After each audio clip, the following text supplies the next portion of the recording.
ressecção de pólipos de cólon hoje, né? Muito bem, na outra aula a gente falou então do screening, né, de quem que a gente deveria fazer colonoscopia, de como é que a gente devia vigiar tal. Por quê? Porque colonoscopia, né, aproveitando de novo o gancho do Março Azul, colonoscopia é o exame para a gente prevenir o câncer coloretal, né? É o melhor exame. Tudo bem, tem FIT, tem sangue oculto, etc, tal, mas colonoscopia é o gold standard. Por quê? Porque ela observa, já identifica, já remove as lesões. Só que, assim, ela não é infalível, né? Então, a gente tem um negócio que a gente chama de câncer de intervalo. Quer dizer, o cara veio, fez uma colono, né? Então, ele volta daqui a 5 anos, né? Geralmente está tudo bem, mas tem o câncer de intervalo. Tem aquele cara que se surpreende porque fez uma colono e 2, 3 anos depois aparece um câncer de colo. Por que acontece esse câncer de colo? E aí que é o lance dessa aula aqui. Por que acontece? Né? Então, são 3 causas, tá? A primeira causa é que o câncer pode ter surgido por uma outra via, né, que a gente chama via do câncer de novo. Ela já começa com uma lesão deprimida, que não segue a sequência do adenoma-carcinoma, e rapidamente ela já é invasiva. Segundo motivo, tá? Não necessariamente nessa ordem de aparição, de importância, é o pólipo que passou desapercebido na coluna. Talvez esse seja o principal, né? Você fez a coluna, falou que não tinha nenhum pólipo, ou tinha um pólipo no colo direito, não viu o pólipo no colo esquerdo, e ele que se desenvolveu.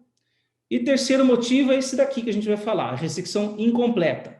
Então, a gente foi lá, achou que tirou a lesão, mas não, a lesão está lá e ela volta e cresce e vira um tumor antes de 5 anos. Então, é isso. Então, a maioria dos pólipos, né, estaria de 80% a 90%, são pólipos pequenos, menor que 1 centímetro. E a polipectomia frio é o método mais simples, mais tradicional aí para a gente fazer retirada desses pólipos.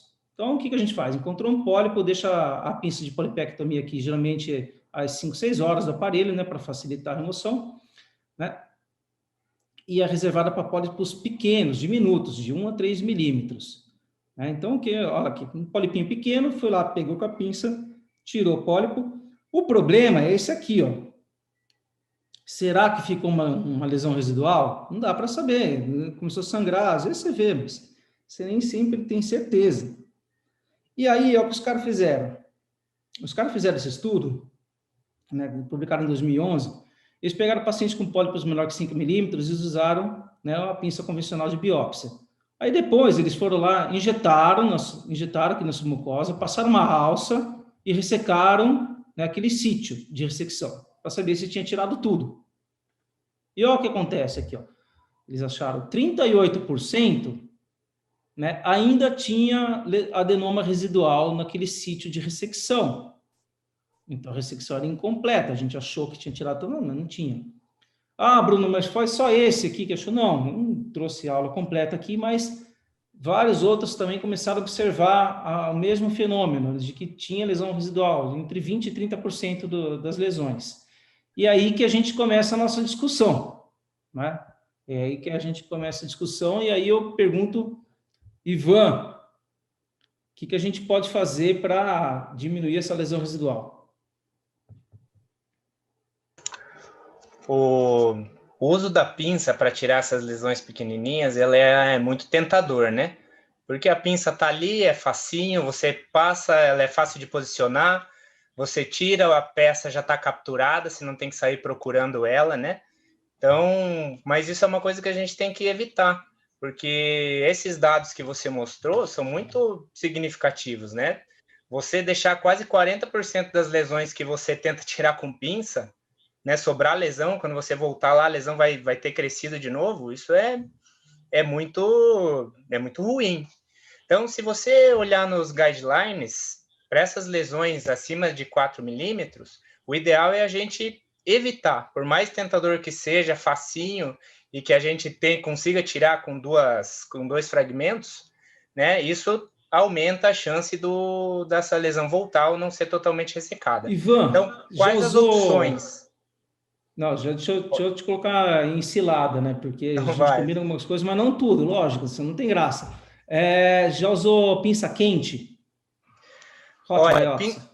Hot biopsy, eu gosto bastante de hot biopsy, mas para usar não para que ela foi desenvolvida. eu uso ela para hemostasia. Agora, para tirar pólipo, não usei. Existem algumas evidências mostrando que tem um risco de você deixar a lesão, mesmo usando a pinça quente, e você aumenta o risco da lesão térmica na mucosa, né? Perfeito. Eles dizem, né, quando você vai ler lá a descrição da pinça, que ela tem aquela gaiola de Faraday que protege o pólipo por dentro, então não queima o pólipo. Mas olha, a minha experiência é que ela é uma beleza para você cauterizar. Então, quando você está fazendo uma ressecção mais complexa por colono e precisa fazer uma hemostasia, é para isso que eu uso hot biopsy, para mais nada. Mas se você for ler os guidelines, né, para ressecar esses polipinhos maiores do que 4 milímetros e menores do que 10 milímetros, que são os pólipos pequenos, você pode usar quase tudo, menos a pinça, né? Você pode usar uma alça quente, você pode fazer mucosectomia, pólipos entre 5 e 6 milímetros, você pode usar uma pinça jumbo. Tem relatos de pinça quente, mas eu não acho que isso seja uma boa ideia. E o que vem crescendo bastante é o uso da alça frio, a ressecção com alça frio, que é uma alça, tem várias vantagens. Então, aqui a gente vê um polipinho de 5, 6 milímetros. Então, você usa uma alça pequenininha para facilitar, mas quando você já usou uma alça maior e encontra um pólipo desses, você também pode usar a alça aberta, só uma pequena parte da alça para capturar essas lesões. Posiciona a alça bem pertinho do pólipo, fecha ele, eu gosto de segurar ele um pouquinho, avaliar se ele está bem pego à margem, esperar ele ficar um pouquinho roxo, e daí você fecha igual uma guilhotina. E o aspecto que você vai ter após a ressecção é esse daqui, ó. Essa é a úlcera clássica da ressecção a frio. Você tem esse vermelhinho aí, um pouquinho de sangue ali na submucosa, e a formação desse pedículo. Esse pedículozinho aí, ele é formado bem onde a alça fecha o pólipo e puxa um pedacinho da submucosa para dentro do catéter da alça. Então, isso é só a submucosa compactada. Então, quem não tem muita prática na polipectomia a frio, às vezes pode achar que isso aí é um vaso, ou que esse pedículozinho aí é uma lesão residual, mas não é. Esse é só a submucosa compactada e você não precisa fazer nenhum tipo de tratamento.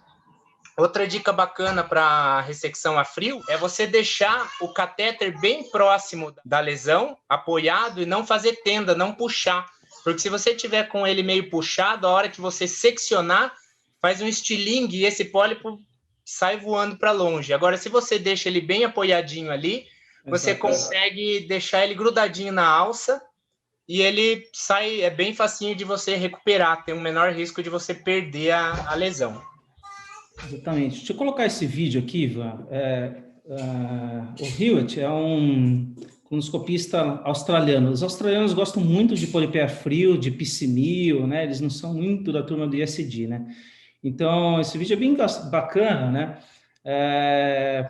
Então, caracterizando tal pólipo, ele usa a pinça, até uma coisa bacana, você usa a pinça mais ou menos para poder estimar o tamanho do pólipo. Quanto que mede a pinça? Pô, pessoal, muito fácil de lembrar quanto que mede a pinça. O canal de trabalho de um endoscópio tem 2,8. A pinça tem que ter menos do que isso. Então, a pinça, eu gravo assim, 2,5, né? Geralmente são 2,3 milímetros. Daí você pode estimar que esse pólipo não é um pólipo maior que 5 milímetros, é um pólipo menor. Pólipo de 4 milímetros, talvez. A gente tende a superestimar os pólipos.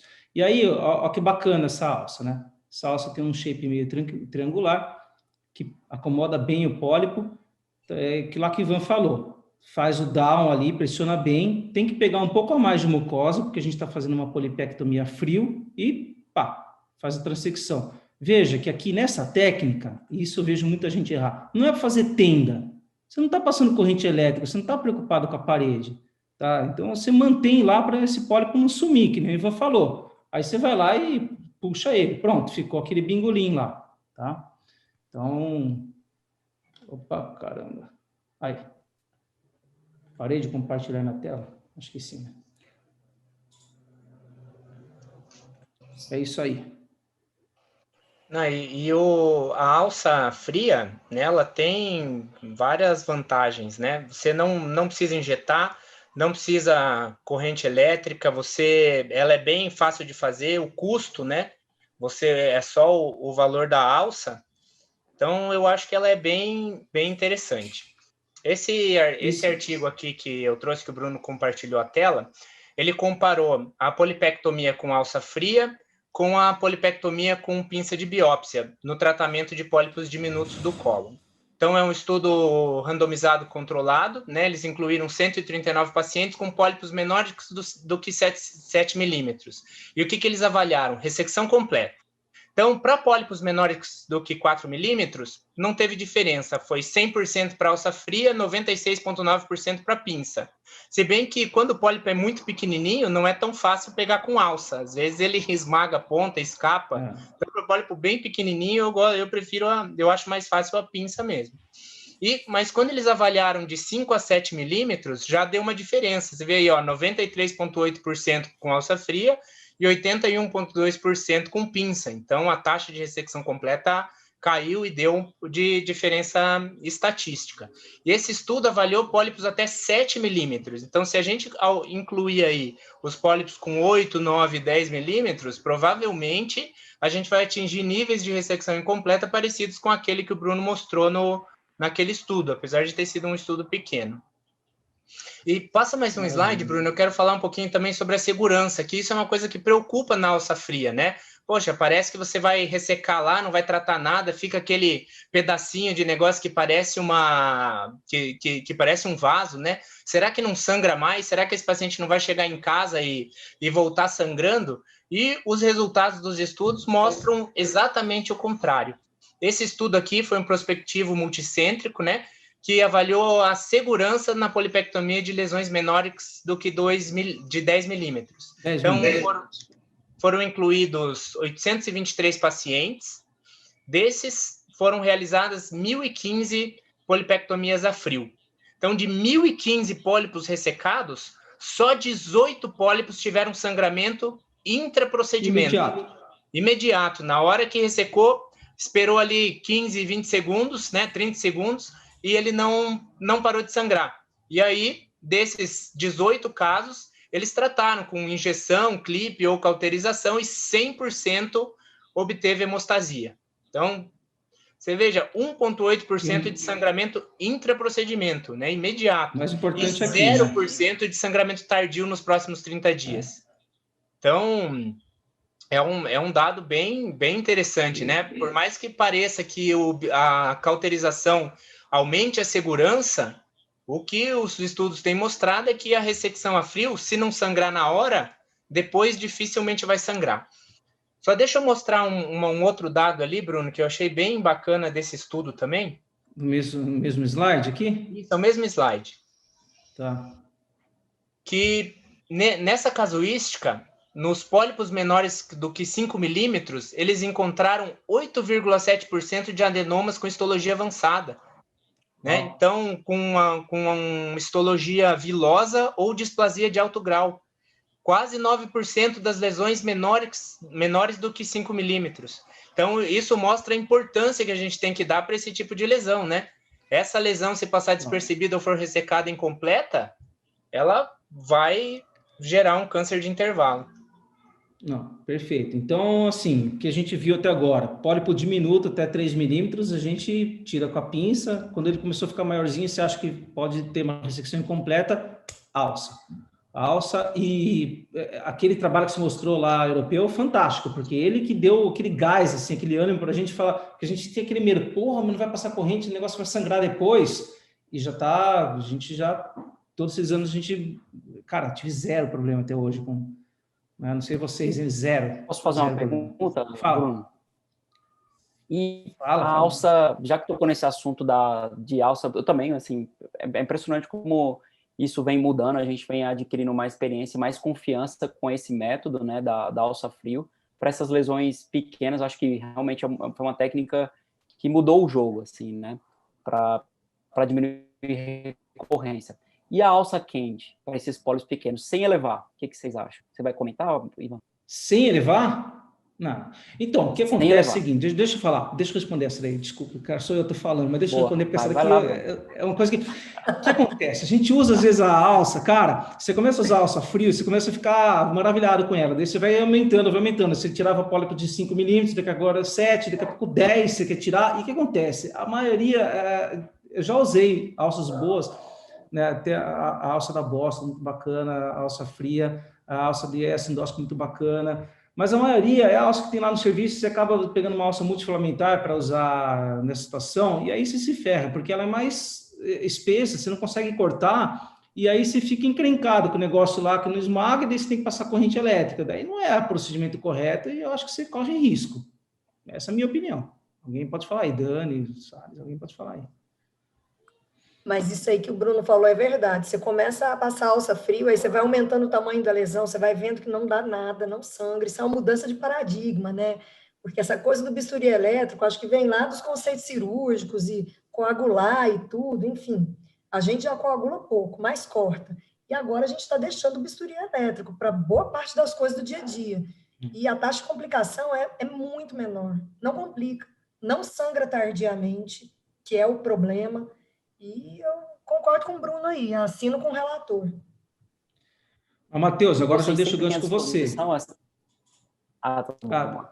Não, essa pergunta é boa. Se tem disposição a alça, né? Você sempre tem disposição, assim, a alça específica para ressecção a frio? Se não tiver, não faz? O que você acha? Eu já respondi.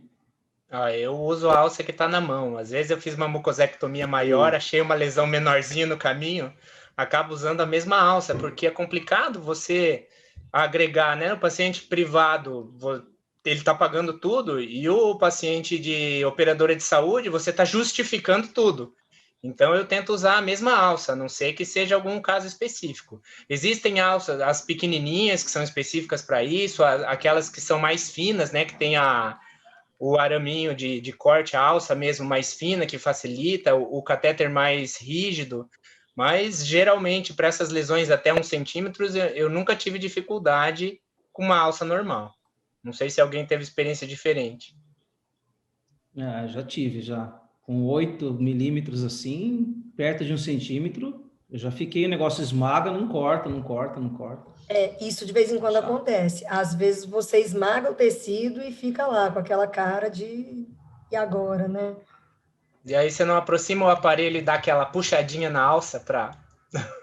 Mas aí, o que acontece? É aquilo que o Bruno falou, você vai tirando as de 5 milímetros, aí você vai corajoso, vai caminhando para de 7, para de 8. Ah, doutor, essa também. Aí chega uma hora que a coisa esmaga e a alça não corta. Então, eu já passei por isso que o Bruno passou. Aí, infelizmente, às vezes tem que passar corrente. Mas... Agora, eu queria aproveitar esse gancho aí para falar da corrente agora, né? A gente tem que falar agora da corrente, de outras técnicas aí. E quando a gente chega na lesão, então, tem 1 centímetro ou mais, que daí a gente tem que fazer uma mucosectomia. Matheus, você pode comentar aí? Acho que você trouxe um vídeo aqui, né? Sim, vamos. Trouxe também, é bacana. Só uma coisa antes, quem quiser interagir, mandar pergunta, a gente também vai estar de olho aí, né, para poder responder. Pessoal, o pessoal tá mandando pergunta, mas Salles, se puder dar uma olhada aí no Ciclano, porque não dá para comandar as duas coisas ao mesmo tempo aqui, eu fico... Mas o pessoal tá mandando umas perguntas assim. Vou começar então já apresentando esse caso. É um paciente oncológico que acompanhava linfoma aqui na instituição e fazendo um PET-CT de acompanhamento, tem uma captação aí no cólon transverso. Na colonoscopia chama-se pólipo, né? E aí a gente vai estudando, né? Vai vendo o padrão de criptas, né? Usando o recurso que a gente tem, que é, enfim, que unia focos, né? Um aparelho Olympus 190. E tenho certeza que esse padrão de cripta permite aí uma ressecção endoscópica. É um pólipo que eu julguei de tamanho de 1,5, 2 centímetros, talvez. Bem de frente para a parede, né? Então, cuidado na hora que for injetar, para você não injetar também muito profundo, né? Essa direção estava praticamente perpendicular. Eu tentei deixar mais horizontal, mas eu acabei fazendo dessa forma e conseguindo, né? Primeira injeção, fazendo elevação. Então, na mucosectomia, a grande vantagem, o grande benefício que você vai ter é que você vai fazer esse coxim com a solução, nesse caso usei a salina, mas existem outras opções, né? E dessa forma você consegue afastar a lesão da parede muscular, e aí você consegue, dessa forma, trabalhar de forma mais segura, né? Reduzindo os efeitos térmicos aí do cautério na parede, né? Então, reduz a chance de perfuração, né? De dor pós-procedimento, né? Assim, pós-polipectomia, né? E mesmo de sangramento, facilita a ressecção. Então, deixa eu parar aqui e mostrar uma coisa aqui, Matheus. Uma coisa que você faz aqui, ó, que a gente sempre fala, tipo, você enfia a agulha lá, começa a injetar e vai dando espaço depois para o troço subir, né? Olha lá, você enfia, ó, vai puxando, ó, deixa o negócio subir, né? Porque tem gente que mantém lá e... Perfeito, Brunão. Bacana. E dessa forma você vai conseguindo também direcionar, muitas vezes, para que angulação que o pólipo vai subindo também, né? Então, depois que teve feita a injeção, não tem um número, né? Assim, você tem que injetar X ml, isso aí é um aspecto visual que vai te dizendo, de forma que fique seguro, que você consiga abraçar aí com a alça, né? Acho que foi uma alça de 20 milímetros multifilamentar que eu usei, né? Enfim, que você tenha segurança de abraçar e de conseguir ressecar. Esse padrão de cripta, quando eu fiz a avaliação, eu julguei que era um JNet 2A, enfim. Então, eu queria realmente fazer uma ressecção em bloco, sabe? E é um tamanho que está bem ali no limite, né? Em termos de ressecção completa e segurança, né? 1,5, 2 centímetros pela literatura. Mas, enfim, sim, fiz a injeção, tinha segurança de que estava ressecando de forma completa, né? E aí procedi com a ressecção, que no caso usei um endocut, que é um herb que a gente tem lá no setor. Então, depois da ressecção, fiz uma inspeção bem cuidadosa, eu acho que isso é um passo importante da mucosectomia, né, para você tanto examinar o leito, ver que não tem nenhum conto vascular que você possa coagular, como também as bordas e ter certeza que não sobrou nada, né. Matheus, a partir Bruno, daí também, como era uma ressecção maior... Posso dar um spoiler Posso dar um sem spoiler? áudio. Eu sei que a Dani vai falar. Posso dar um spoiler de um assunto? Prestem atenção no leito de ressecção. Se der para voltar. Boa, Viu, Dani? Bruno? Então... Felipe, tá sem áudio aqui no Insta, o pessoal tá reclamando. Você consegue dar uma olhada, Salles? Sem áudio? Ué. Sem áudio lá? Vou seguindo aqui, pelo menos para terminar o caso. Tá? Alguma coisa de diferente, mas a princípio não tem porquê, se a imagem está indo, o som devia estar indo. A gente pede que o pessoal olhe no site mesmo, é o lugar mais fácil e melhor para ver. Tá rolando no site? Tá sem áudio mesmo. O pessoal tá entrando aqui também. Eu posso deslogar aqui no Ciclano e logar de novo se você quiser, sabe? Você que manda. Mas fala aí, Dani, que você queria falar desse leito de ressecção aí. Não, assim, só prestem atenção nesse leito de ressecção, gravem essa imagem, que a gente vai falar daqui a pouco de algumas dicas de leito de ressecção que podem ajudar na tomada de decisão. Eu acho que já, Dani, já fala já, porque a pergunta agora era quando que você vai enfiar esse clipe aí? Era clipe? Bom, vamos passar. Esse é o clipe. Vamos passar. O próximo eu preparei uns 3 ou 4 slides e é aquela pergunta, né? Você fez uma mucosectomia sensacional, o leito de ressecção ficou top, e aí? Clipar ou não clipar? To clip or not to clip? É uma polêmica, é assunto controverso, e tem vários. Eu coloquei aqui alguns estudos recentes, assim, são 3 do ano passado e um de 2018, RCT, meta-análise, enfim. A maioria dos estudos não mostra benefício em clipar esses leitos de ressecção. No entanto, a maioria dos estudos coloca todas as ressecções no mesmo balaio. Então, não importa o tamanho da lesão, não importa a localização, não importa o aspecto macroscópico da lesão. Quando os autores começam a trabalhar isso com um pouquinho mais de cuidado, eles observam que vale a pena clipar, sim, em alguns tipos de lesão. E aí, Bruno, se você quiser mostrar o próximo, mas parece que o Insta caiu. Chegou um recado. Ou a gente pode seguir, podemos tocar. Não, a gente vai seguindo. Pessoal, vai seguindo aí. Acontece, por isso que a gente passa em vários lugares, porque sempre tem um lugar para assistir. Então, a galera tem que ir indo, se locomovendo. Voltou. Está funcionando aí. Então. Pronto. Voltou com áudio e com som, pessoal. Esse aqui é o o guideline da SGE de 2017, conhecido de todo mundo, eu trouxe alguns conceitos, não vou falar exatamente coisas do guideline, mas alguns conceitos que o guideline traz. Você fica assim, tá, o que é sangramento intraprocedimento? Será que aquela ressecção, igual o Ivan mostrou, que sangrou uns 10, 15 segundos? Não, não é. Sangramento intraprocedimento, ele tem que demorar mais de 1 minuto. Então, se ficou sangrando mais de 60 segundos, tudo bem que parece que é uma semana quando a gente está lá, mas isso é sangramento intraprocedimento. Ou qualquer tipo de sangramento que requer uma abordagem. Você vai ter que fazer alguma coisa ali para aquilo parar de sangrar.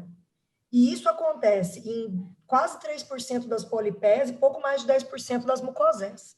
E os recursos são esses aí, clipe, endoloop, injeção, você pode usar pinça hot, ponta de alça, enfim, qualquer método de coagulação. O pós-procedimento, também os conceitos variam muito. Tem autor que traz de 6 horas após o procedimento até 30 dias, mas a rigor é a partir de 24 horas até 1 mês.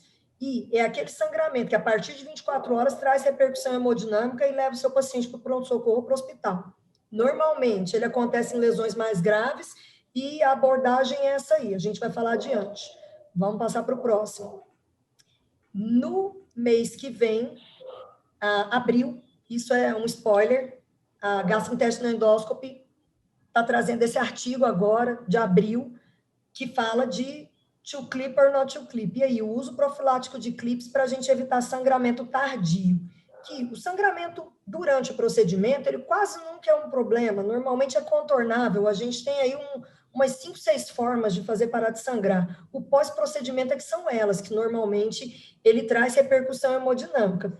E isso aí que o Bruno circulou é uma novidade em relação aos outros trabalhos, que a maioria, assim, até então, os trabalhos que mostravam alguma vantagem eram em relação a pólipos maiores do que 2 centímetros. Esse mostrou benefício para pólipos a partir de 1 centímetro.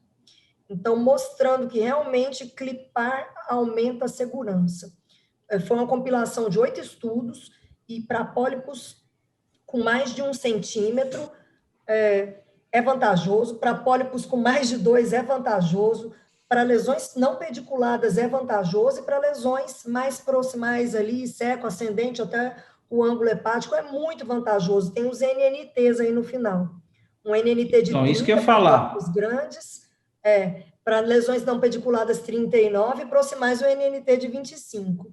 Então, esses 3 aqui, ó, parece que é o mais top aqui, quer dizer, o pólipo grande, maior que 20. É o consenso. Lesões não pediculadas é meio genérico, né? Porque lesão não pediculada pode ter 10, 15, Sim. 20, né? Lesão proximal ao ângulo hepático, quer dizer, colo direito. Mas aqui que eu queria chamar, assim, o NNT é 52, né? Mas a grande novidade é trazer uma vantagem, ali o diamantezinho no Graphical Abstract, para lesões a partir de 1 centímetro. Isso realmente foi, vamos dizer, talvez a novidade desse estudo. E se aproxima mais um pouco da nossa prática também, né? A gente não colocava clipe só acima de 2 centímetros, assim, mesmo no colo esquerdo. De uma forma, eu, pelo menos estou compartilhando a minha experiência, não sei se é a mesma de vocês. Não, e isso é polêmico. Se você for consultar o que tem aí na literatura, a gente encontra de tudo. Artigo contra, artigo a favor, enfim. Mas isso aí que o Bruno circulou, o quadradão amarelo, parece que é o consenso. E assim, o conceito que a gente tinha antes, esse NNT aqui, era 150. Para quem não sabe que é NNT, é o número necessário para tratar. Ou seja, aqui está falando que assim, eu tenho que tratar 52 pessoas com clipe para evitar sangramento delas em uma. Para beneficiar uma. Quando a lesão é grande, abaixa para 30. E quando a lesão é proximal, é um NNT bem mais interessante ali, 25. Bem melhor, né? E é a polêmica. Assim, tamanho, localização, morfologia, são fatores importantíssimos? São. Aqui, até coloquei, fatores de risco para sangramento tardio.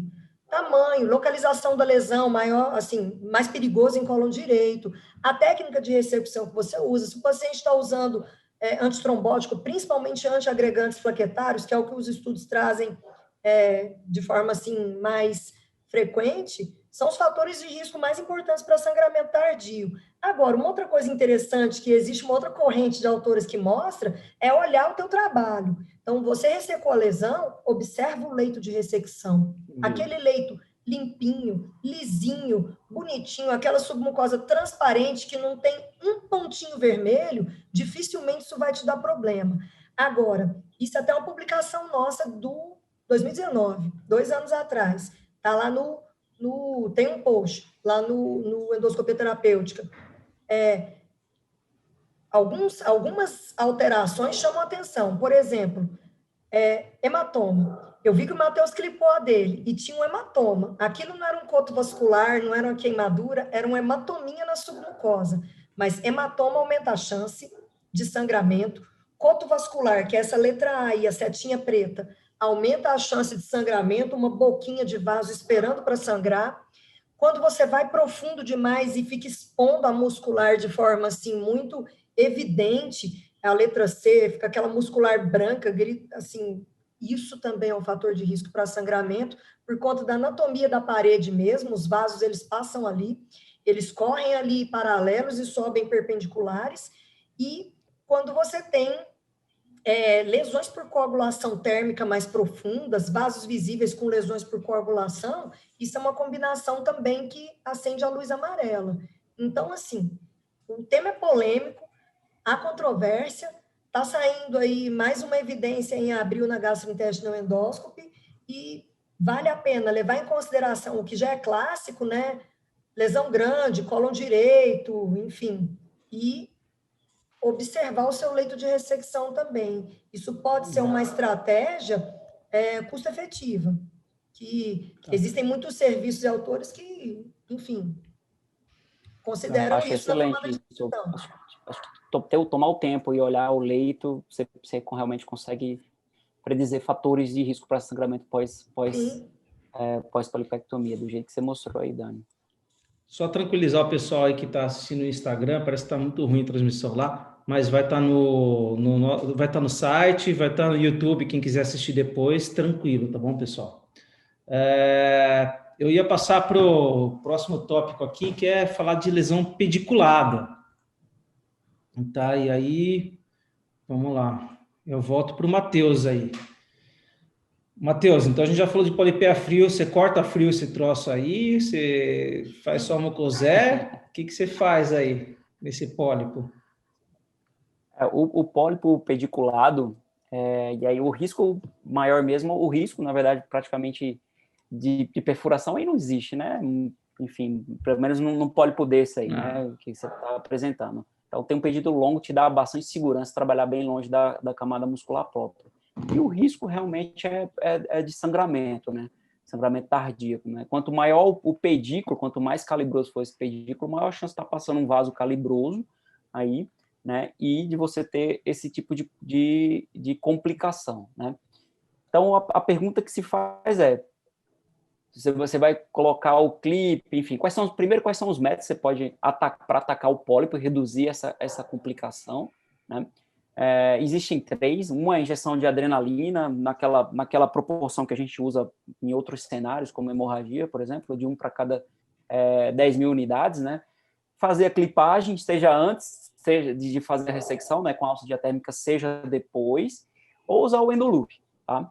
Eu acabei pegando 2 consensos aí para comentar, para justificar, né? O europeu, da ESGE de 2017, ele recomenda, né, pólipos com cabeça a partir de 2 centímetros e pólipos com pedículo a partir de 10 milímetros. Mas ele cita alguns trabalhos mostrando que existe um risco maior de sangramento pós-polipectomia de pólipos pediculados quando o pólipo tem 10 milímetros em cabeça ou quando o pedículo também já começa com meio centímetro, né, 5 milímetros, e também os pólipos pediculados do cólon direito, né, mas como recomendação formal ele acaba colocando essas que eu citei anteriormente. E aí vem essa recomendação da ASGE posterior, né, o guideline 2020, corroborando mais esses achados aí que eu comentei, esses aí aqui só para mostrar, isso aqui não se assusta não, é só para mostrar que existe esse algoritmo da ESGE e da ASGE, né? Aí mostra aí, Matheus. O que interessa exatamente nesse momento é essa parte aqui de pediculado. Isso. Isso, ele já começa a ampliar aí para os pólipos com pedículo, né, com pedículo a partir de 5 milímetros, né, para você fazer o ataque, né, dessas 3 formas, tá? Vamos mostrar um pouquinho? Tem algumas fotos aí que eu mostrei e o Bruno também vai acabar mostrando um vídeo também. Tá, então, só ressaltando aqui essa diferença da ESGE, né? Os dois falam de cabeça menor que 20 milímetros, né? Quer dizer, aqui, desculpa, que tem que clipar com cabeça maior que 20 milímetros, né? Mas o stalk, né? A gente só trata na ESGE maior que 10 e na ASGE, né? Opa, desculpa aqui. 5 milímetros, tá? Tem essa diferença entre os dois guidelines aí, tá? Isso, exato. Tem um vídeo aqui mostrando aqui um endoloop. Tá lá no site também esse vídeo, tá no nosso YouTube, né? Mostrando aí como é que passa o endoloop. Eu sempre passo o endoloop de proximal para de distal para proximal. Não, ao contrário. Proximal para distal. Tá? Então, proximal para distal, passo ele, amarra, né? Devagarzinho. Aí você vai vendo, já está ficando isquêmico, né? Já está ficando com esse aspecto isquêmico. Né? Aí, de novo, vai passar a alça ali de proximal para distal. E agora, cuidado, porque você pode enroscar essa alça na cabeça do pólipo aqui e cortar metade dele só, né? Então, aqui está adequado, né? Tem um tamanho, tem uma distância boa até a cabeça do pólipo e fica uma distância boa aqui também do pedículo. É isso aí. Excelente. Mais alguma coisa que você ia falar aí, Matheus?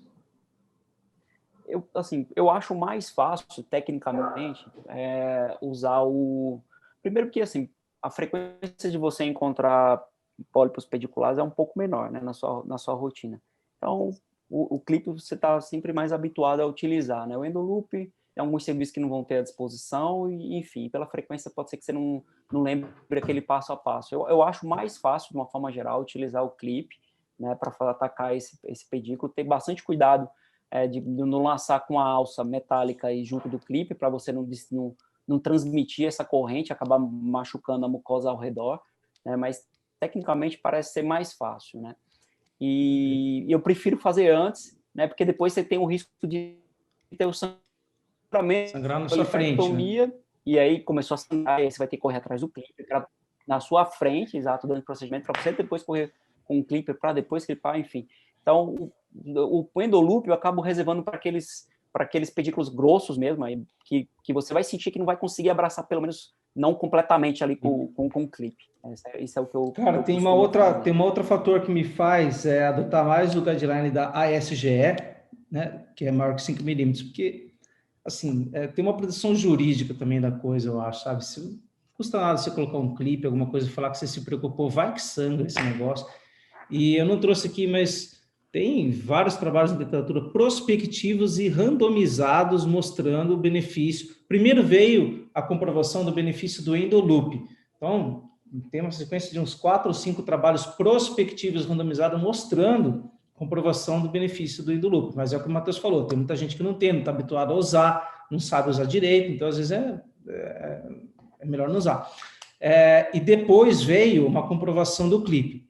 Tá? Então, primeiro veio a comprovação do endoloop, depois veio uma comprovação do clipe, e hoje a gente tem esse guideline que fala que, assim, alguma coisa é bom você fazer para evitar esse sangramento. Né? E depois explicar para o juiz é mais complicado ainda. Tem algumas perguntas aqui no Ciclano. Oi, pode falar.